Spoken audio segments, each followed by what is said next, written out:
Hi, welcome to Doris and Kiss. I'm Doris and I'm a mom of four that homeschool, trying to be minimalistic and eat plant-based food. Today's video is going to be about me talking about things I experienced when I started homeschooling. Some people are blessed and they are second generation homeschooler. They have auntie or uncle that homeschool, or they have best friends that homeschool. I was not one of those people. Okay, we started homeschooling. We were basically pushed into homeschooling with a lot of things that was happening with my oldest at school. We did not have anyone around us that we knew that homeschool, and we didn't even knew homeschool existed until that issue started happening at her public school. So a lot of things I learned was either from the internet or from experiencing it, and realized it does not work for our family, or it is not homeschool. It's not what I want my homeschool to be. So I'm going to try to talk to you about some of those, and hopefully you don't make the same mistake. The sun is like glaring into my face, and I want to take my glasses off because she's just messing with me. But if I take it off, I'm blind. So we're just gonna have to deal with the glare in my glasses. Some of you are starting school, new school you're starting off, or some of you already started. I feel like this is a great time right now to start taking advice and start prepping for the new year. That way you don't feel like making a mistake I did. Okay, so I'm gonna try to talk about them as quick as possible. I talk a lot sometimes. People that know me, when I'm interested in a topic, I just blabber on. So I'm gonna try not to do that. Okay, I'm gonna take a sip of my tea and then I'm gonna put it down. This is just like, I don't know what's in here, but I do know it have grapefruit. So it's a grapefruit tea. That's what we're gonna call it. I'm gonna take a sip of it, put it down, and I'm gonna go over this list. It's really good, y'all. First thing I wish I would have done when I started homeschooling is figured out why I started homeschooling in the first place. Okay, like I said, I had a reason to homeschooling. You have a reason to homeschooling. It may be because your child's being bullied, or because you feel this school, the public school in your community is lacking from the education aspect, or you just want to raise your kids in whatever belief, like Christian-based education or Islam-based education, whatever belief you have, you want your kids to be surrounded around that. There are so many reasons why people decide to homeschool. So you need to know why you decided to homeschool in the first place. Okay, and that will take you a long way with your homeschooling process. If you don't know why you started homeschooling in the first place, you start jumping from one thing to the next thing, and you just lack the focus of why you started this journey in the first place. So if this first advice I'm gonna give you, write down your why. Know your why you decided to homeschool and focus on your why. It'll be easier when you have that why. It'll be easier whenever things are coming at you. You remember, hey, I'm not that person. We're not that person who started homeschool because of this reason, not because of these other reasons. Before you start homeschool, you need to de-school. Okay, de-school is basically the short, quick version of it. It's basically removing your mind and your child mind from what you're new at schooling, at public school, and moving that and creating a new concept of what schooling is. So you would not be expecting your child to do school 8 hours a day, 8 or 9 hours a day, however long your public school is going. The reason you have school for 8 hours, there's a lot of things going on. They have period breaks, and then a teacher have to take care of 20 plus kids. That's why you did school, to try to figure out the difference between homeschooling and public school. Okay, that is something I did not do. Okay, I pulled my daughter out, and then we started homeschooling in 2 weeks. That 2 weeks time was take for me buying curriculum, researching stuff. In 2 weeks time, I did all of that, and then we jumped into homeschooling. I did not de-school her at all. I did not de-school myself. So what I was doing was not working. Okay, what I basically did was went on the internet, see what people were doing for homeschool, and basically brought that into my house to homeschool my daughter, which was not, it did not work for us. And I learned not to do that. I wish I would have did school. So then I took a step backward and start learning that public school is different from homeschooling. Second advice I will give you is, whenever you're done deschooling or in the process of deschooling, you want to do assessment on your child or children to figure out what level they're actually at. I did not do assessment for her.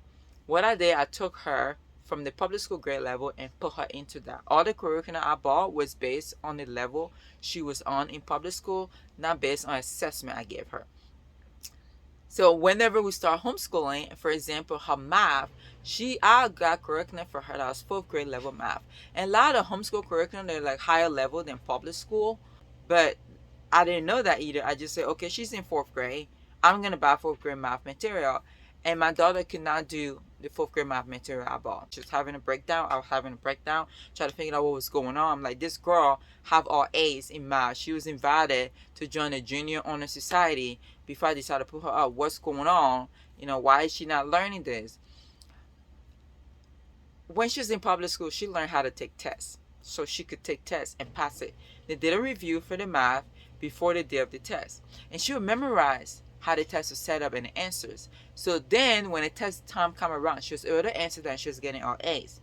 When we started homeschooling, I was not doing that.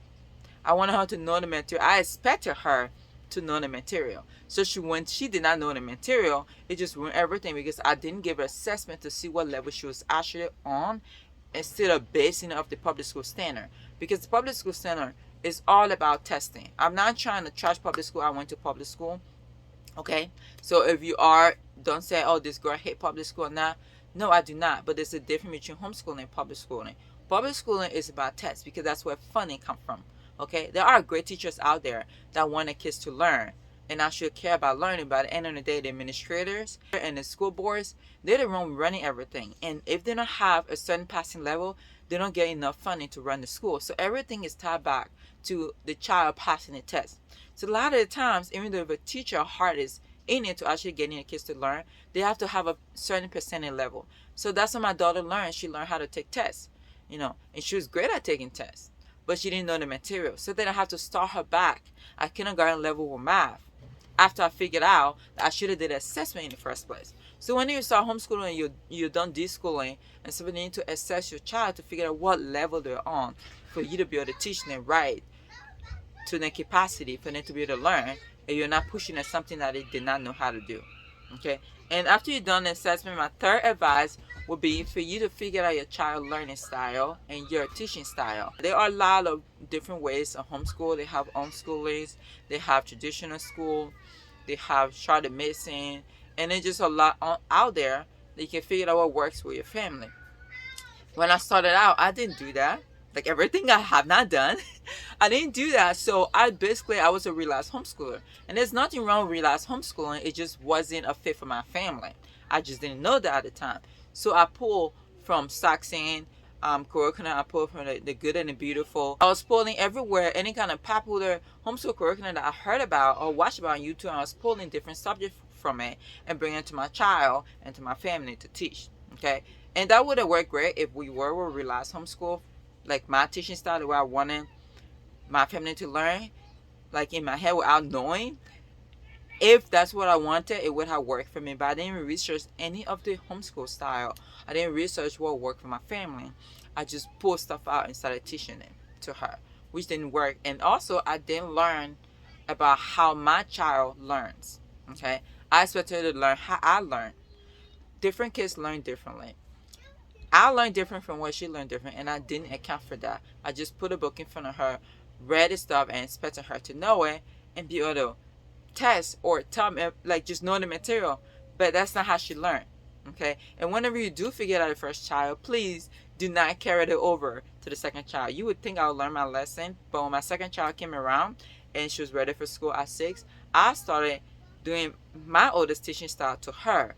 But she learned different than my oldest, and it did not work. So don't do what I did. Okay. After you figured out your way of you want to homeschool, your teaching style and your child learning style, and you buy your curriculum and stuff like that, and you start setting your schoolroom.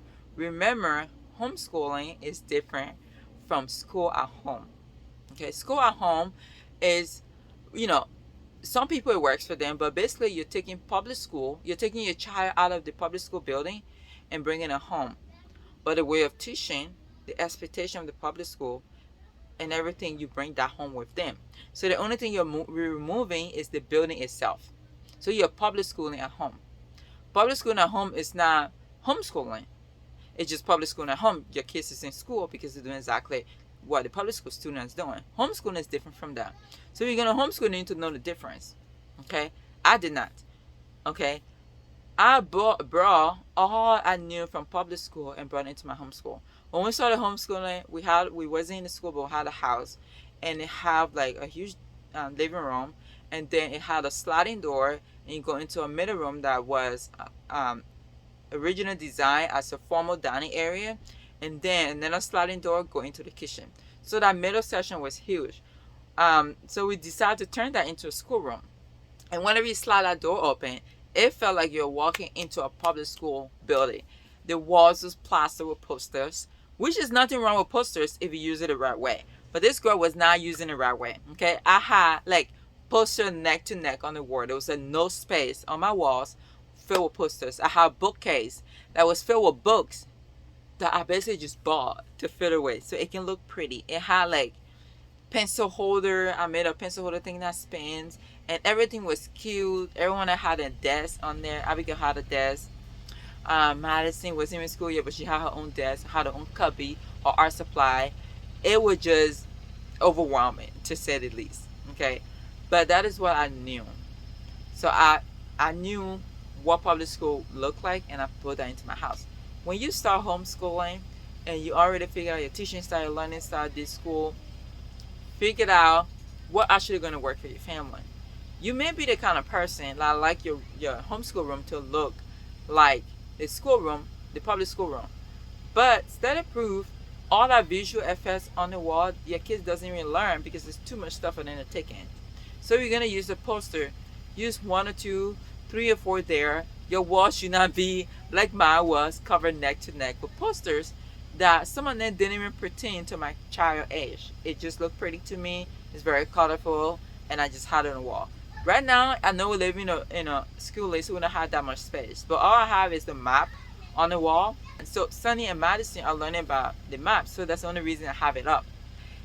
Last year, I had a little map that they were coloring and following along with the story that they're reading, the paddle were reading. That's the only map I had, and I didn't even have that on the wall because it was just one student that was using it. Whenever they're done, I just wrote it back up and put it away.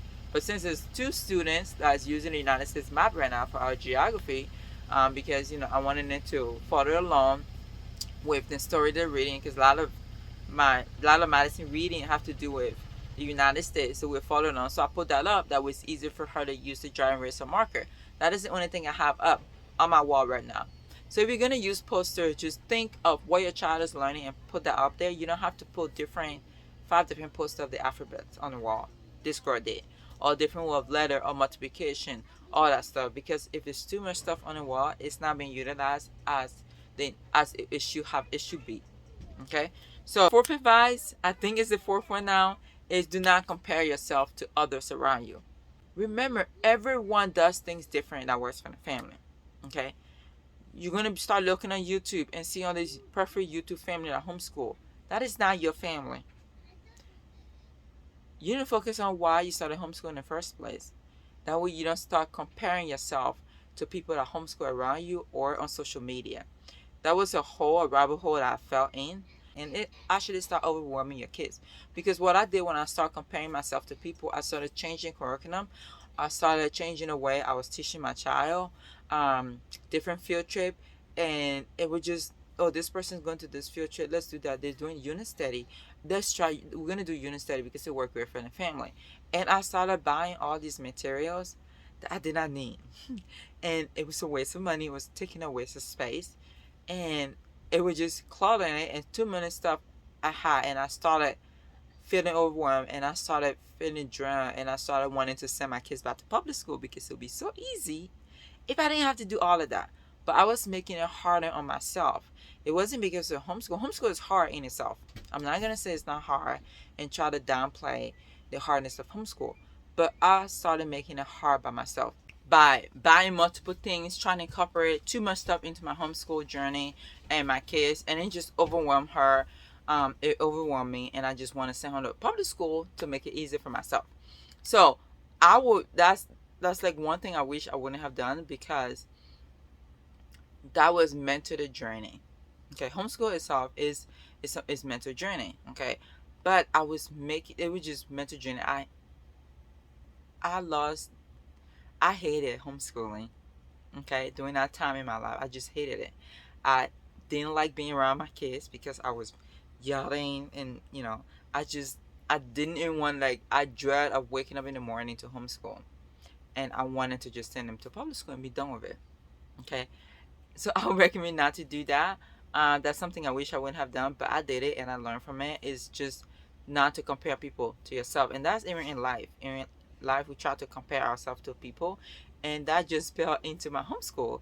Now I feel like I'm more mature, and things don't bother me. People say something, or people do something, so I know I'm just like, okay, that's you, and I'm happy for you. You know, I'm praying that you continue to do that, but I'm gonna do me. So when it comes to a homeschool, you need to take that. You need to take that same attitude.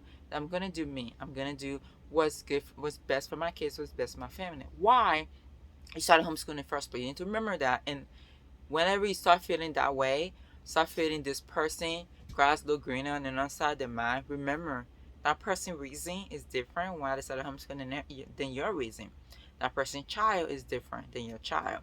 Okay, and then that would just pull you back into reality that nothing, no homeschool, no two homeschools is gonna look alike. Is my fifth advice is not to jump from one curriculum to the next. Jumping from one, okay, this doesn't work for my family. After 2 weeks of using it, I'm going to try this. It's probably going to work for my family, which went back into comparing people what they're doing. And jumping from one curriculum to the next, my child wasn't learning anything. I was just pushing and say, okay, this didn't work. But in reality, it wasn't working for me. What I thought it should work for her. I wasn't giving her a chance to see if it actually worked for her. We use Embassy Online, a Charlotte Mason based philosophy, education philosophy. And when I first learned about it, it was Miss Amy from American Heritage Girls Troop. She said, hey, it's free. You should look at it. And the free got me hooked on researching Embassy Online. And I said, oh, this would definitely work for my family, and stuff like that. But I didn't know how to implement it. And she invited me into a little group that her and four other moms that use Charlotte Mason. She did a little meeting and she showed us year one curriculum, what her child was doing for year one. I think it was either year one or year two. And how she implement every little things in there. And she make it so easy. And I thank God for bringing her into my life. I think God just wanted her to tell me that she's using Embassy Online, because I don't even think we're talking about homeschool when that happened. That just fell into, I don't even know, but it wasn't about homeschool. Something random we're talking about, and then that happened. And I think she tests me, or I test her. I don't know, but it really wasn't about homeschool, and that came up. So I really believe God was using her to help me find something that worked for my family. So then when we went to the meeting, she had all the books and everything set up. And I mean, like art study and handicraft project. She brought everything. Like, bless her heart, but she brought everything to show to us, and I was just there, like, that's how I found a curriculum for my family. A little bit of push there, a little bit of research, and a lot of God. But do some research, and whatever belief system you have, use that to help you find something that works for your family instead of basing it on what I use, or what YouTuber or social media person I use. So thank you for allowing me to rumble on, and have a blessed day. And I'm gonna finish my thing.